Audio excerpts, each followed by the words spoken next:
Yusuf dan saudara-saudaranya. Inilah riwayat keturunan Yakub. Yusuf yang pada saat itu berusia 17 tahun, biasa mengembalakan domba bersama dengan saudara-saudaranya.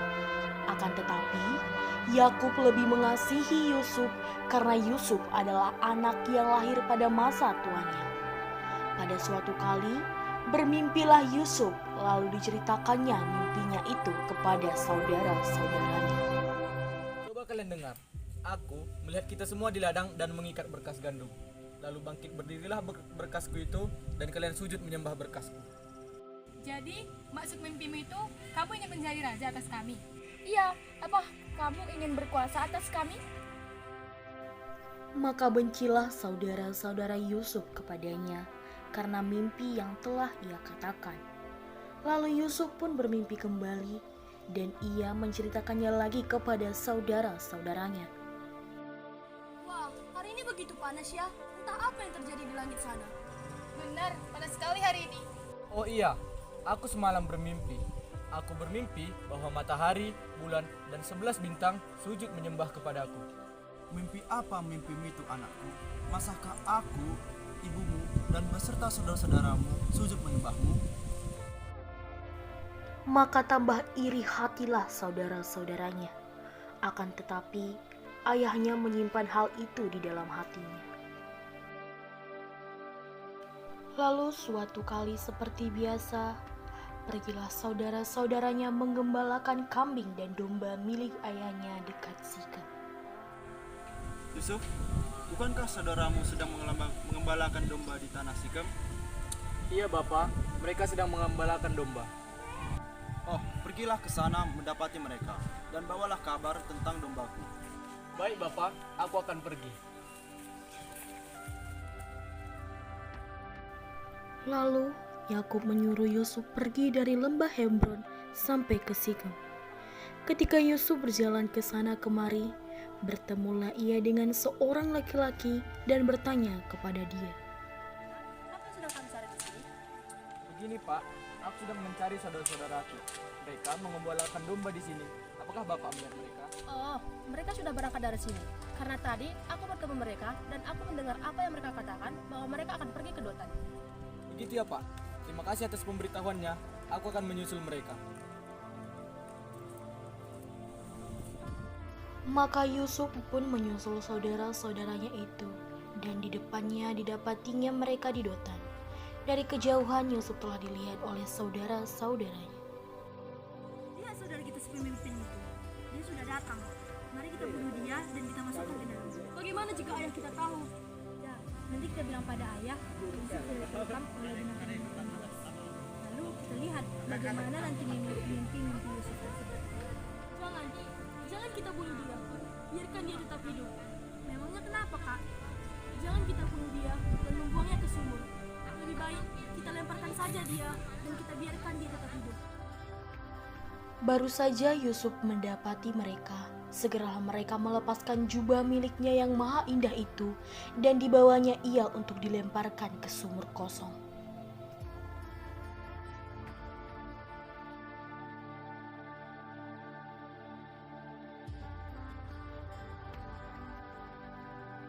Maka dilemparlah Yusuf ke sumur kosong itu, dan setelah itu mereka jual dia kepada orang Midian dengan harga 10 shikal perak, dan dibawalah Yusuf ke Mesir.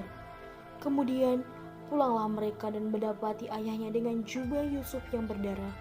Maka sedihlah hati Yakub. Hanya ini yang tersisa dari Yusuf, karena Yusuf telah diterkam oleh binatang buas. Janganlah kau menangis, Bapak. Masih ada kami di sini, anak-anakmu.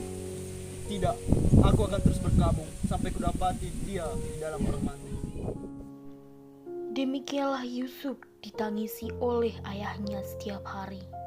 Sementara Yusuf yang telah dijual oleh orang Midian itu dijual kembali kepada seorang pegawai istana Firaun yang bernama Potifar.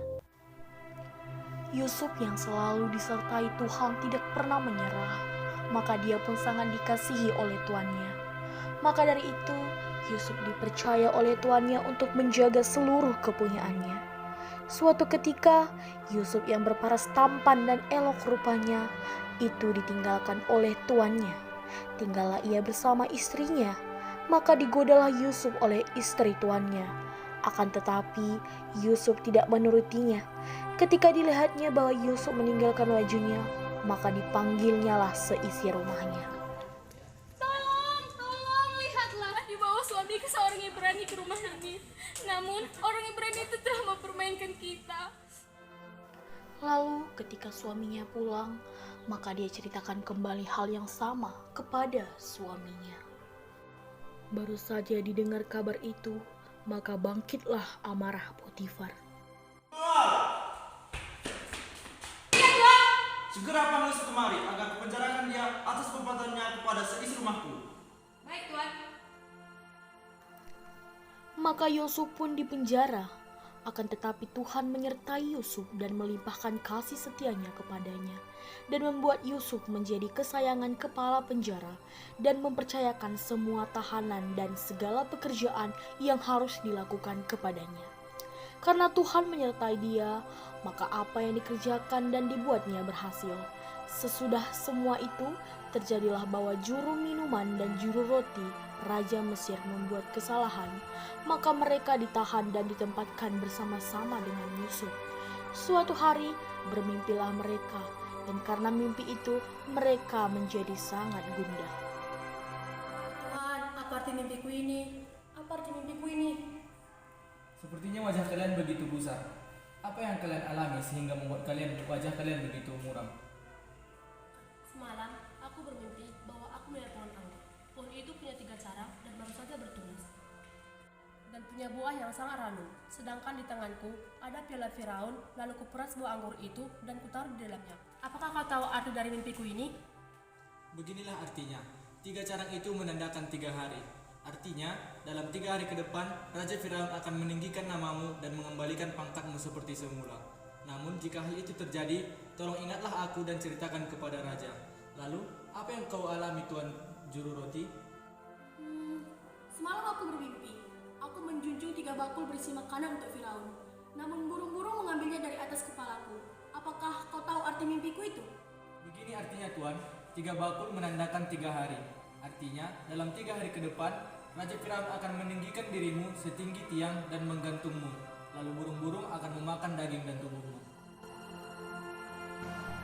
Maka terjadilah apa yang telah dikatakan oleh Yusuf, bahwa pada hari ketiga, Firaun membebaskan dan mengembalikan pangkat juru minum dan menggantung juru roti dalam pesta perjamuan yang dibuatnya. Akan tetapi, juru minum tidak mengingat akan pesan Yusuf kepadanya. Setelah lewat 2 tahun lamanya, maka bermimpilah Firaun. Karena mimpinya tersebut, ia menjadi gusar. Namun tidak seorang pun yang dapat mengartikan arti dari mimpinya tersebut. Ampun Tuanku, rasanya hari ini aku perlu memberikan kesalahanku yang lalu, di mana Tuhan murka atas kami dan menempatkan kami ke dalam penjara bersama dengan Ibrani yang ditahan juga di sana. Seorang Ibrani yang dapat mengertikan mimpi, cepat bawa dia kemari. Baik Baginda. Apakah kau benar orang Ibrani yang mengertikan mimpi juru minum dan juru rotiku? Benar Tuan, hamba orang Ibrani yang Tuan maksud. Oh, semalam aku bermimpi, tapi tiada seorang pun yang dapat mengertikannya. Semalam aku bermimpi, aku berada di tepi Nil. Lalu ada 7 lembu gemuk keluar dari sungai itu. Setelahnya ada 7 lembu kurus dan berupa memakan lembu gemuk tersebut. Apakah tahu artinya anak muda? Arti dari mimpi Tuan adalah bahwa 7 tahun ke depan akan terjadi kelimpahan di negeri Mesir. Namun, 7 tahun berikutnya akan terjadi bencana kelaparan di negeri ini. Lalu, apa yang harus kulakukan untuk menyelamatkan negeri ini? Tuan harus memilih seseorang yang bijak untuk mengatur negeri ini, untuk mengumpulkan 1/5 dari hasil mereka dan mengumpulkan semua bahan makanan yang ada di dalam lembu sebelum masa 7 tahun kelaparan itu akan datang.